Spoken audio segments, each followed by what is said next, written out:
Greetings, sunshines and sunnies. We got some Earth Warrior messages for the week, not for the week. Okay. Straight out the gate with it, we have the number 28, Gente.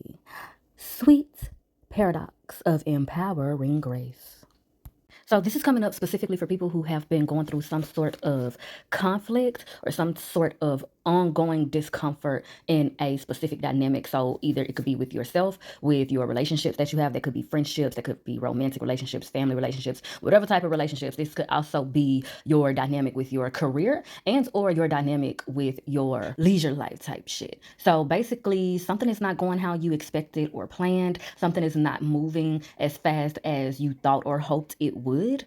And you've been acting in this, somehow functioning in this habit, this muscle memory that you have to punish yourself. You have to beat yourself up. You need to browbeat and ridicule yourself because it's something that you're doing. It's your fault that whatever is not going however it is that you planned or expected. So we're having to realize the difference between fault and responsibility. Responsibility is knowing your power in a situation. So through evaluating your responsibility, be honest with yourself about the power you actually have.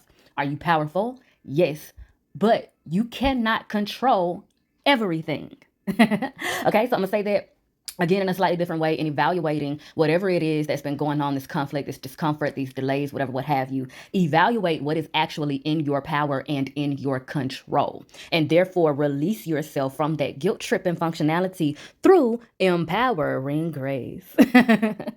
Cut yourself some slack. You are powerful, but you are not God. You may be godly, but you are still human. So I'm just going to read a little bit from the book. When there is something within your heart that you know you are on this planet to accomplish, you shall be given equal grace, power, talent, and ability to succeed in that mission.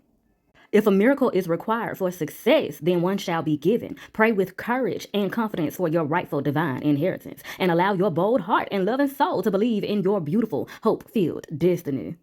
And for some of you, you are going to have to detangle yourself from some sort of toxic upbringing that convinced you and made you believe that the only way you can be empowered and motivated is through tough love and or toughness, period. Because some of you are calling it tough love, but it's actually not on a frequency of love at all. It's just rigidness. It's just tough. It is even abusive.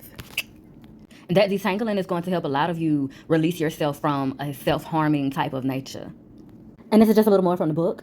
The concept of spiritual grace can be challenging to the mind. We often don't realize just how much we have been conditioned to subconsciously demand that progress in our lives be difficult. Even whilst at a conscious level, we bemoan the struggle and wish that things can be easier.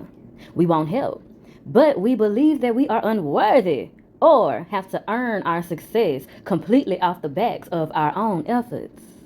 Whilst the divine wants us to engage and participate in the fulfillment of our destiny, if we do not surrender our arrogance and learn how to surrender spiritually, we will never fulfill our full potential.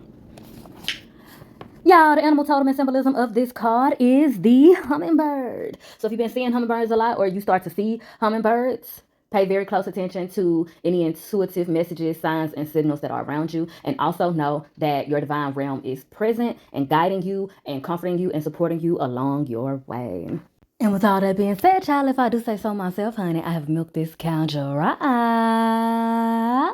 And I'm thoroughly appreciative for the exchange of vibes. And if you're feeling synchronized, please do me a divine design and like, share, and subscribe so that you could be one of the first to be back through these queenly quotas for the next time. And be sure to bless that comment section with your questions and conversations. And as always, I bid you in all ways like love, healing, and liberation. Emphasis on liberation. Mwah.